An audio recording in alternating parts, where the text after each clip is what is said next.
These are my most anticipated metal albums that will be released in 2025. I have 14 albums to talk about that will be coming out in the first 3 months. I plan to do a full review of all of these. I'm thinking about doing more full album reviews for next year. These albums are listed in order of release. I have listened to the singles for all of them, so let me get started. The first one is The Halo Effect with March of the Unheard. This one will be out on January 10th. It will be probably the first new album review of the year. If you don't know, this is a melodic death metal supergroup featuring ex-members of In Flames. It has Michael Stan on vocals, as well as other musicians who have previously played with the aforementioned band.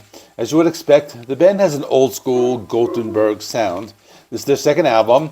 The first one was released back in 2022. I listened to the 3 singles. The first one was Cruel Perception, which was very melodic.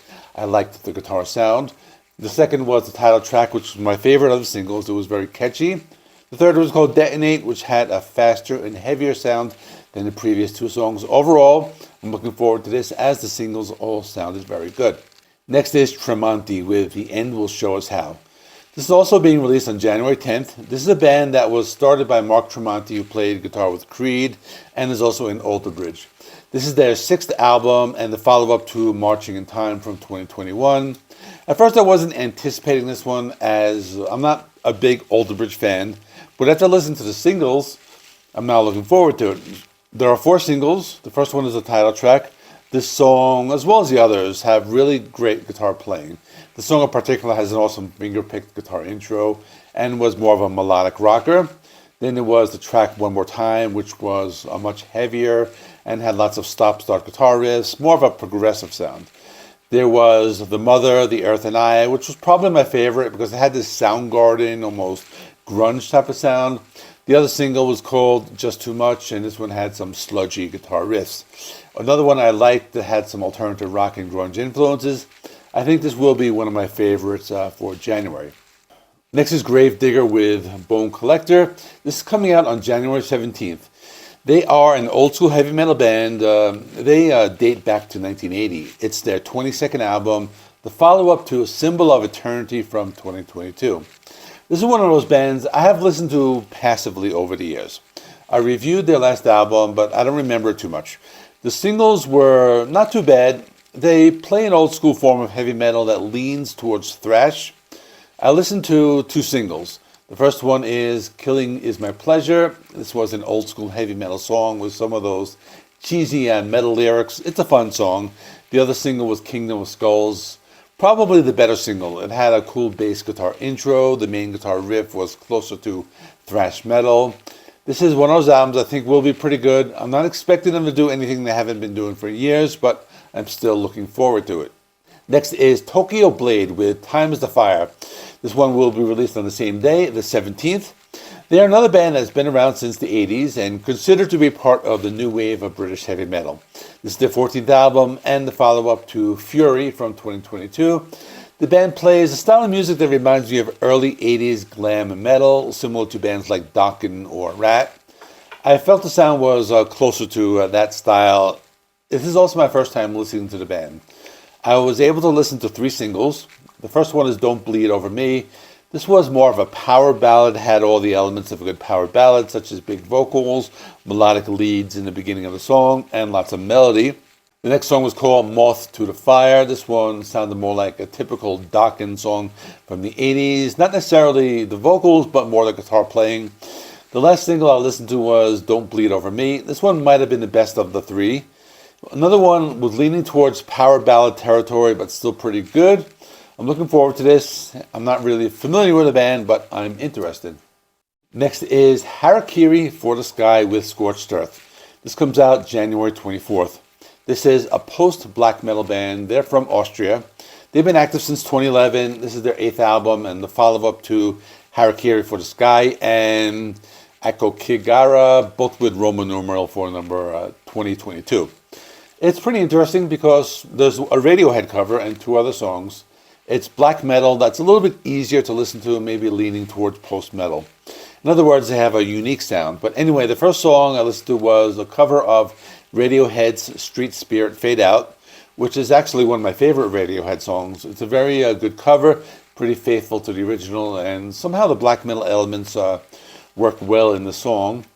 Next song was called Heal Me, kind of a dark and depressing type of song. The lyrics are structured like a letter that the narrator is writing to his own desolation. More of an atmospheric black metal song. It kind of reminded me of the band Agalok. The other single was With Autumn I'll Surrender. This one had a bit more of an upbeat tone, a little brighter sounding. I guess I can call it melodic black metal, but I thought it was pretty good. I'm looking forward to this. I haven't listened to them that much, but I think I may have listened to the last 3 albums a little bit, but I think it will be interesting, so we'll see how it sounds. Next is All That Remains with Antifragile. This album will be released on January 31st. They are a metalcore band that has been around since the late 90s. It's their 10th album and the follow-up to Victim of the New Disease from 2018. The first album to not feature founding guitarist Ole Erbert, who died on October 17, 2018. And longtime drummer Jason Costa. He had been with the band since their 2008 album Overcome, and he left the band in 2023. And they also have some new members playing with the band for the first time, so it's almost like a new lineup. I don't listen to a lot of metalcore, but I listen to the singles, and they're actually pretty good, so for that reason I'm anticipating this. Let's talk about the singles. There were 4 of them. They're not going to be in order of release, just the order of which I had them listed. So the first one I listened to was Forever Cold. It starts off as a softer song, but then they hit you with these heavy guitar riffs. It sounds like classic metalcore from the early 2000s. I thought it was pretty good and had beat downs and harsh vocals. The next one was No Tomorrow, another one with a classic metalcore sound.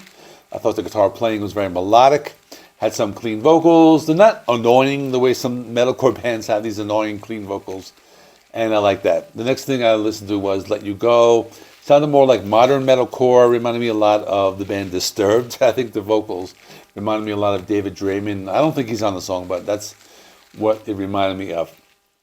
The last song was called Divine, which I believe was the first single released, and just a really heavy old school metalcore. Probably the best single out of all of them. Really captures that early 2000 sound. So I'm actually looking forward to this. I think it might be better than some people are expecting. Next is Pentagram with Lightning in a Bottle. The album will also be released on January 31st. They are a doom metal band that's been around since the early 70s. So in other words, they're almost as old as Black Sabbath. It's their 9th album, their first in 10 years, a follow-up to Curious Volume from 2015. I was only able to listen to 2 singles from the album. The first one was Live Again. Sounds like you would expect.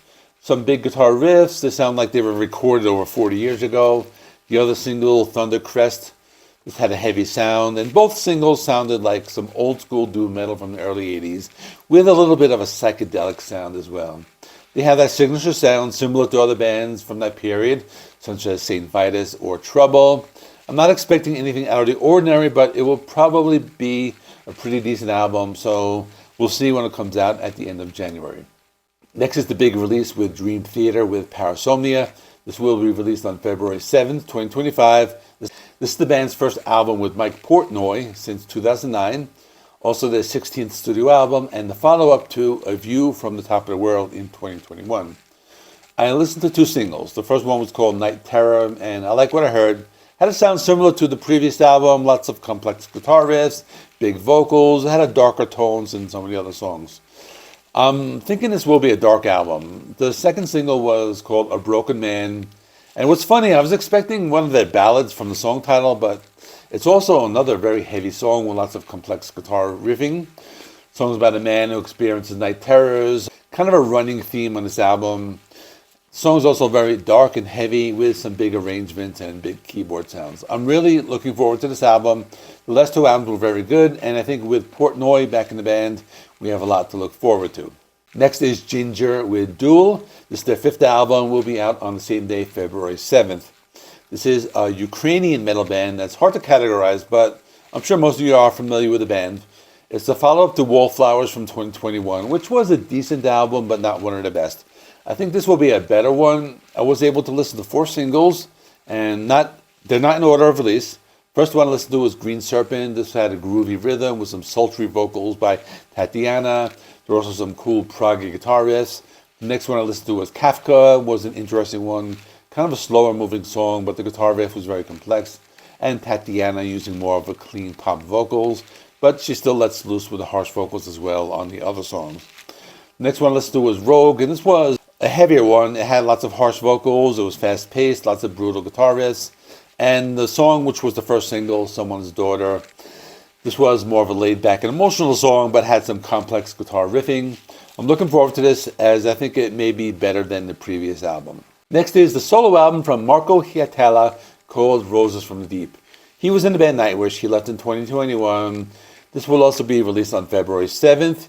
He has released a lot of albums under different names, and I think this is his second solo album under his name, but I may be wrong. It sounds pretty good. It's more of a rock album. It doesn't sound like Nightwish. I was able to listen to 3 singles. The first one was Impatient Zero, more of an arena rock song, but with more of that European sound with lots of keyboards and guitars. Next was Frankenstein's Wife. This was a big and epic song with almost theatrical quality, leaning towards metal. I like the main guitar riff. It was pretty cool. And the other one I listened to was Life on Mars. This one had ex-Nightwish vocalist Tarsha. This was another cool song. It sounded like some alternative rock with some awesome bass guitar playing. Another one I'm looking forward to. I thought he was one of the most important players from Nightwish. So I like all of his work, and I'm looking forward to this. Next is Obscura with a Sonication. This will also be released on February 7th. They are a German technical death metal band. This is their 7th album. It's the follow-up to A Valediction from 2021, part 2 of what I believe will be a trilogy. I think this one will be pretty good. This is one of the few tech death bands I listen to. I'm not the biggest fan of the subgenre, but they have a tendency to be a little bit more melodic. I only listened to one single called Silver Linings. This was just some fast and heavy tech death with harsh vocals. Pretty good song, had some melodic parts in the middle of the song. So you can tell this band tries to craft songs as opposed to trying to just sound technical. It had a good sound. You can hear the bass guitar very clearly, and I think this will be a good album. Next is Lacuna Coil with Sleepless Empire. This will be released on February 14th. Another band that has been around for a while. They're listed as gothic metal or alternative metal, but I think something similar to the band Jinjer. It's their 10th album, the follow-up to Black Anima from 2019. I listened to 4 singles. The first one was called Oxygen. A heavy song, a mix of deathcore with some of those big operatic vocals by Christina Scavia. Next one is Hosting the Shadow, which features Lamb of God and Randy Blythe. Another good one has Randy and Christina trading on verses with an overall groove metal sound. Next is In the Meantime, featuring the band New Year's Day with Ash Costello. This one reminded me more of a metalcore type of song. The last single I listened to was called Never Dawn. It was pretty good, very representative of the band's sound, featuring both the male and female vocals. Overall, I'm looking forward to it. Not expecting an amazing album, but I'm thinking something that will be pretty good. Next, I have Destruction with Birth of Malice. This one's coming out March 7th, the 16th album from the legendary German thrash metal band, follow-up to Diabolical from 2022. I was able to listen to 3 singles from the album. The first one is a song named after the band called Destruction. I don't know if it's the first time they ever had a self-titled song, but it is. That's what it is. They're giving you what you expect. It's thrash, it's metal, and it has an old school sound with lots of galloping guitar riffs. Next is Fast as a Shark, which is a cover song originally by the band Accept, and also considered to be one of the earlier examples of thrash metal or speed metal. They took the original song and turned it up to speed. They turned up the aggression, and the last single was No Kings, No Masters. Another thrasher with some awesome drumming and guitar riffs that almost sounded like death metal. I'm expecting this to be a very strong album, possibly one of the best thrash albums of 2025. I have one more band to talk about. That is Arch Enemy with Blood Dynasty. This one's coming out on March 28th, the follow-up to Deceivers from 2022. This will also be the 4th Arch Enemy album with Alyssa White-Cluse on vocals. It's Arch Enemy's first studio album to feature guitarist Joey Concepcion, following the departure of Jeff Loomis from the band in 2023. I was able to listen to 3 singles. The most recent single was Blood Dynasty. This was the most melodic out of the singles. It had a sound close to traditional heavy metal, but with harsh vocals. There was Liars and Thieves. This was very fast and aggressive. Reminded me of some of the early material. Then was Dream Stealer, the first single. Similar to Liars and Thieves, the song had a very melodic intro, but just takes off with lots of speed. Very super fast drum beats. Another good old school melodic death metal song. I'm looking forward to this album. This is one of my favorite melodic death metal bands. I think it's going to be a killer album, possibly their best in a long time. So that is all. There are more albums I could have talked about, so I may do a follow-up. These are the ones that were just on my radar. Hopefully there will be more announced in the next few weeks. In the meantime, check out some of my end-of-the-year videos. I'm going to stick them around here. Thanks for watching. Please give the video a like. It helps me with the YouTube algorithm. Please subscribe if you have not already. I do rock and metal reviews, rankings, and more. Thanks for watching. I'll see you in the next one.